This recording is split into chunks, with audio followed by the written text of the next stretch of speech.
Hello, aspirants. Today we are going to discuss a very important topic for Assam Judicial Service, and that is drink and drive law in India.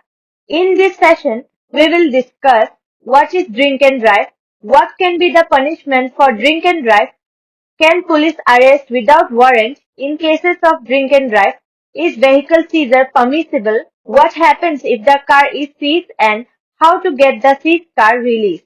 Trust me guys, this video is not only important for judiciary but also is very useful in your practice field. So what is drink and drive? Under section 185 of the Motor Vehicles Act 1988, a person is said to commit the offense of drink and drive if he drives or attempts to drive a motor vehicle under certain prohibited conditions. The law clearly defines two situations in which the offense is made out. Firstly, if the blood alcohol content (BAC) of a person exceeds 30 mg per 100 ml of blood, the offense is complete. Secondly, even if alcohol is not proof, a person will still be guilty if he is under the influence of drugs to such an extent that he cannot exercise proper control over the vehicle. To determine intoxication, the police may conduct checks through a breath analyzer at the spot or may require a blood test from a government hospital. Punishment for drink and drive. The punishment for drink and drive varies depending upon whether the offense is a first-time offense or a repeat offense within 3 years. For a first-time offense, the accused may be punished with imprisonment up to 6 months or with a fine up to 10,000 or with both imprisonment and fine, depending on the facts of the case.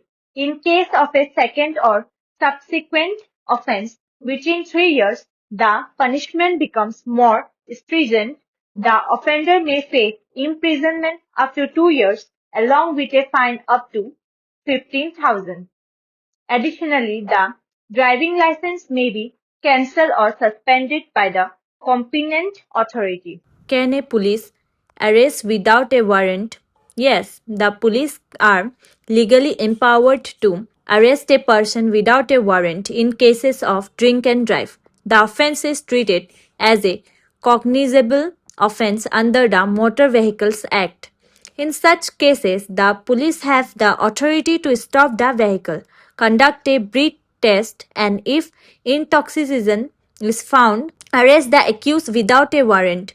After arrest, the accused must be produced before the magistrate as per law. Vehicle seizure. Is it legal? Yes. Seizure of the vehicle is legally permissible under certain circumstances. The police can seize the vehicle if the driver is intoxicated, if the vehicle is being driven dangerously, or if the driver is incapable of safe driving due to intoxication. Further, if no sober person is available at the spot to take charge of the vehicle, seizure is allowed to ensure public safety. The legal authority for seizure and arrest is derived from Section 202 of the Motor Vehicles Act, which provides power to arrest, and Section 207 of the Motor Vehicles Act, which empowers the police to detain or seize vehicles. What happens after the car is seized? Once the vehicle is seized, a defined legal process follows. Initially, the vehicle is seized by the police at the spot. Thereafter, a challan is prepared either online or manually. The seized vehicle is then taken to the police station or an impound yard. The driver is produced before the magistrate and a case is registered under Section 185 of the Motor Vehicles Act for the offence of drink and drive.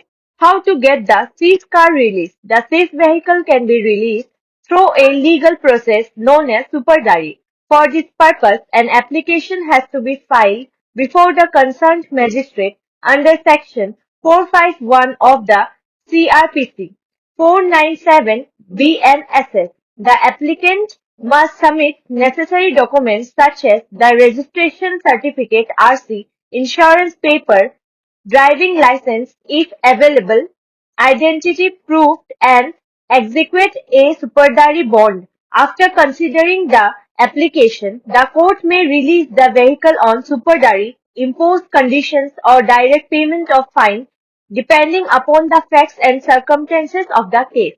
That's all for this session.